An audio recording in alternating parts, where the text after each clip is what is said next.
آس نہ آجاس، وہاں مسئلہ نہیں بھائی، مسئلہ یہاں ہے. اپنا کوئی علاج کوئی نہیں کیا اور سارے یہاں کے لیے آپ آلات لیے ملتے ہیں. میں کبھی بھی عالم ہوں، اپنا تو علاج کر لے.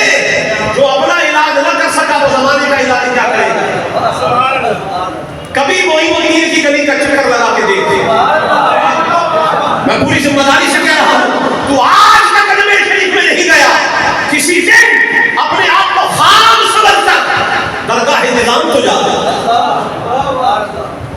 خود کو خام سمجھو. یہ دیکھیے میرے سامنے یہ گلاس ہے، یہ گلاس ہے. اگر میں اس کو لبالب بھر دوں اوپر تک، بتائیے اس میں کچھ اور آنے کی گنجائش ہے؟ نہیں. اس میں کچھ لینا ہوگا تو اسے خالی ہونا ہوگا. خود کو خالی کر کے ولیوں کے در پہ چلا جا. اگر سودا نہ ڈالے تو آ کے سیدھے اس کو پکڑ لیا. لیکن تکبر تجھے تیرے برتن میں تکبر لبالب بھرا ہوا ہے، اس کے بیچ میں کچھ گنجائش باقی نہیں. نکال کر تکبر کو باہر. ابلیس کا پرابلم بھی یہی تھا. یہ جو آج ان کا مسئلہ ہے مجھے میں بتاتا ہوں، ان کا پرابلم یہی ہے. یہی مسئلہ ابلیس کا بھی تھا. اس نے رب سے ٹکر لے لی تھی کہ میں بہت بڑا عالم ہوں،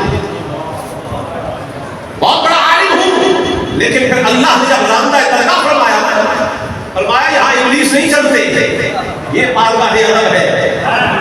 اور مصطفیٰ کا مسئلہ ہوتا درگاہ ہے آسماں از عرش نازک تک لفظ بول کر نبی آیت جنید و بایزیدی جا.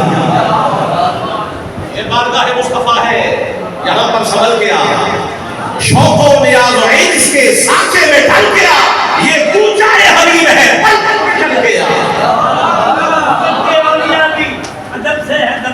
ہم بخود یہ بارگاہ کربل دی ہے، سنبھل گیا. اللہ اکبر. اور جناب یہاں سنبھل گیا، خود کو کچھ سمجھ کے نہ آؤ، سمجھ گیا.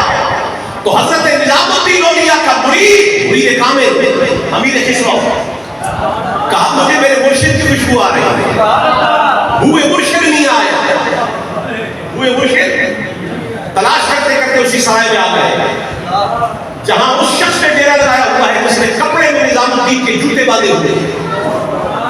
اس کے قریب آ گئے اور آ کر کے میرے بھائی تیرے پاس سے میرے شیخ کی خوشبو آ رہی ہے، ماجرا کیا ہے؟ کہا کون ہے آپ کے شیخ؟ کہہ لگے نظام الدین. کہا ہاں میں بھی ان کو مل کے آ رہا ہوں. کہا خوشبو کیسے آ رہی ہے؟ کہا میں ان سے کچھ لینے گیا تھا، انہوں نے مجھے اور کچھ نہیں دیا، اپنے جوتے دے دیے. کہا اللہ دکھا میرے شیخ کے جوتے کہاں ہیں؟ نکالے. نظام الدین اولیاء کے جوتے بھی خسرو نے دیکھے اپنی آنکھوں میں.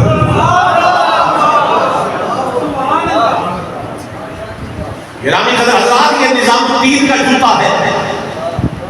ابھی میں نے محمد کے جوتے کی بات نہیں کی جسے نالین پاک کہا جاتا ہے. یہ تو امیر خسرو ہے نا.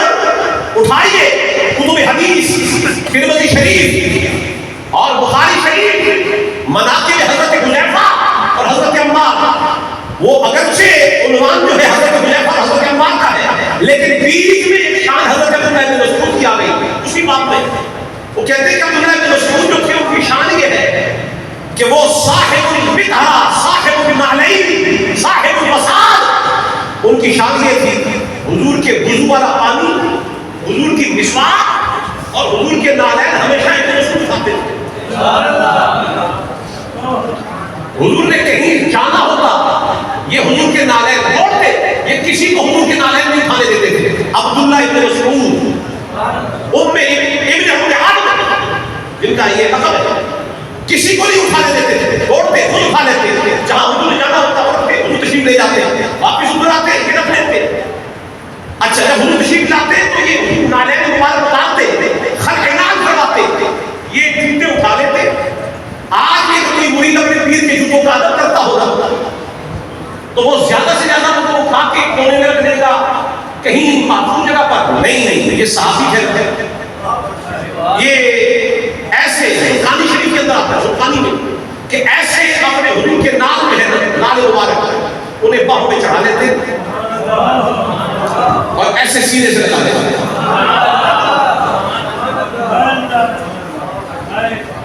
اور ایک حدیث شریف حضور فرماتے ہیں خذوا القرآن من اربع، علم قرآن لینا ہو تو 4 سے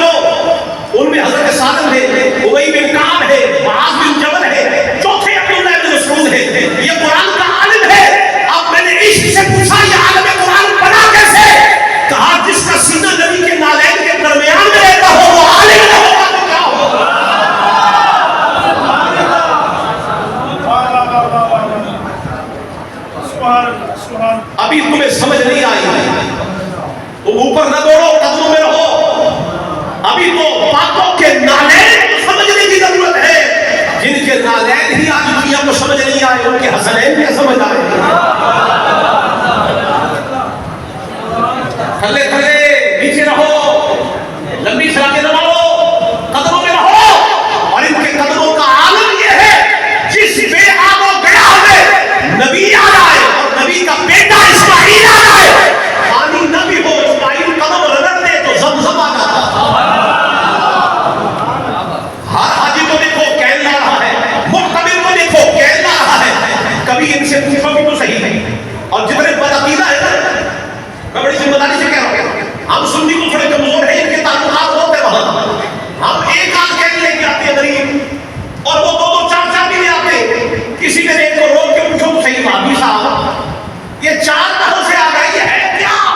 وہ کہتے ہیں زمزم، اور پوچھو کہاں سے آیا یہ نہیں بتاتے، ہم بتاتے ہیں جہاں نبی نے قدم رگڑا ہو وہاں سے جو پانی آتا ہے اسے یہ تبرک سمجھ کے لاتے ہیں۔ میں نے کہا مانو نہ، جن کے قدموں کی عظمت کا یہ عالم ہے ان کے قد کا عالم کیا ہو؟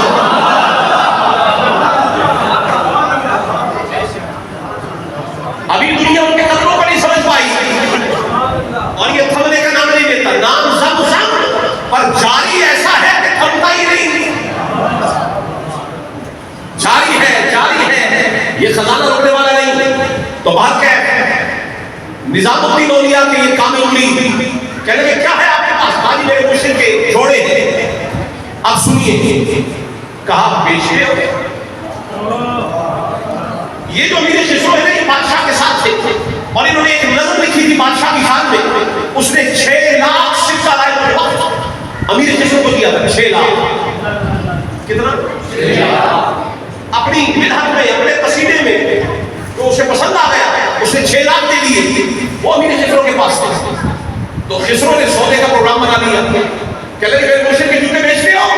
کہا ہو اگر کوئی خرید آپ کو بیچتا ہو، لگا بول کیا لگاتے ہو؟ کہا 6 لاکھ۔ وہ ہکا پکا رہ گیا، ششر رہ گیا کہ میرے جوتوں کی قیمت 6 لاکھ؟ کہا ہاں یہ تو 6 ہے نا، کہ اور بھی ہوتے تو میں دے دیتا، جوتے میرے پیر کے۔ مجھے تو یہی چاہیے تھے، میں اسی لیے تو حضرت کے پاس گیا تھا۔ معلوم ہی ہوا لوگوں بلوں کے جوتوں کو بھی حقیقت نہ سمجھو، ان کے جوتوں میں سے بھی عام آدمی کی مراد نکل آتی ہے، اور اگر یہ دعا کے لیے ہاتھ اٹھا دے،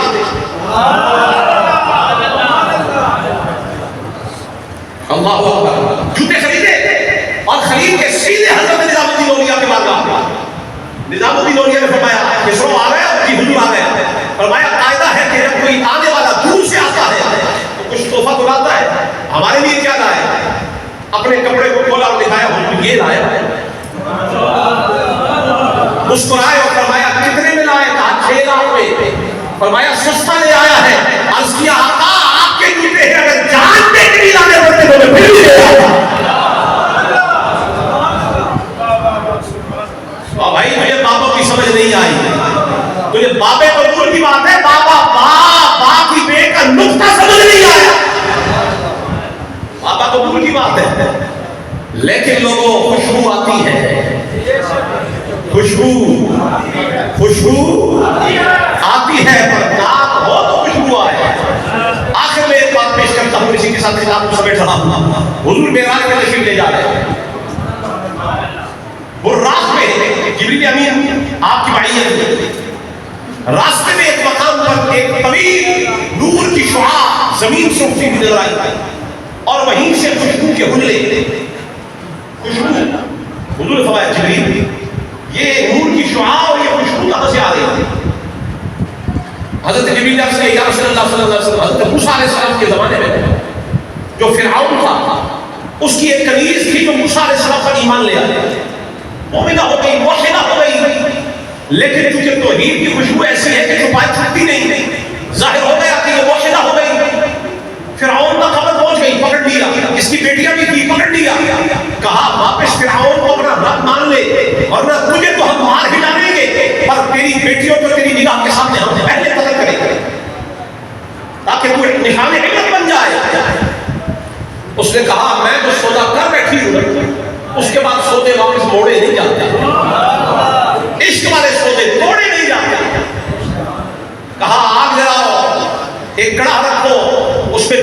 وہ مارو. ایک بیٹی کو ڈالا گیا اس کی آنکھوں کے سامنے, اسے جلا کے کوئلہ بنا دیا. یہ متزلزل نہیں ہوئی, ایمان کا سودا نہیں کیا. پھر دوسری بیٹی کو ڈالا.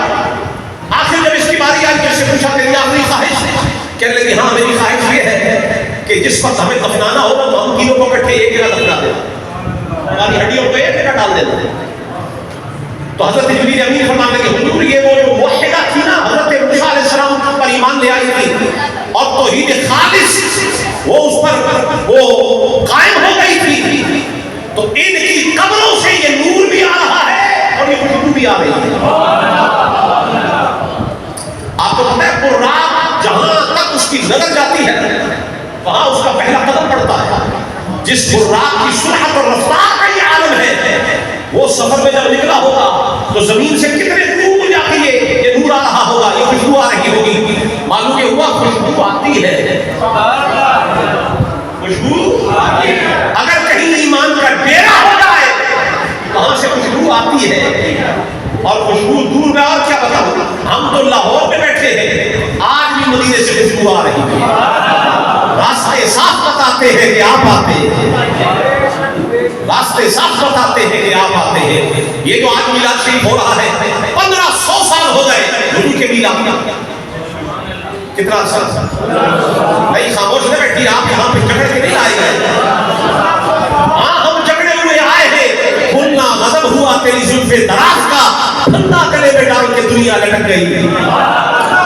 ہم تو سرکار کے عشق کے اسیر ہو کے آئے ہیں. مجھے یہ بتائیں آقا کی ولادت کو کتنا عرصہ ہوا؟ جو پیچھے تک بیٹھے ذرا مل کے بول دیں ذرا. آخر یہ امت کسی ایک نقطے پہ تو اکٹھی ہوگی نا. آج اس مسجد میں جتنے سنی بیٹھے ہیں وہ تو کسی نقطے پہ اکٹھے ہو جائے. مل کے بتاؤ میرے نبی کو مل کے میلاد کو کتنا عرصہ ہو گیا؟ جن کے میلاد کے 1500 سال بعد یہ حال ہے, جب آیا ہوگا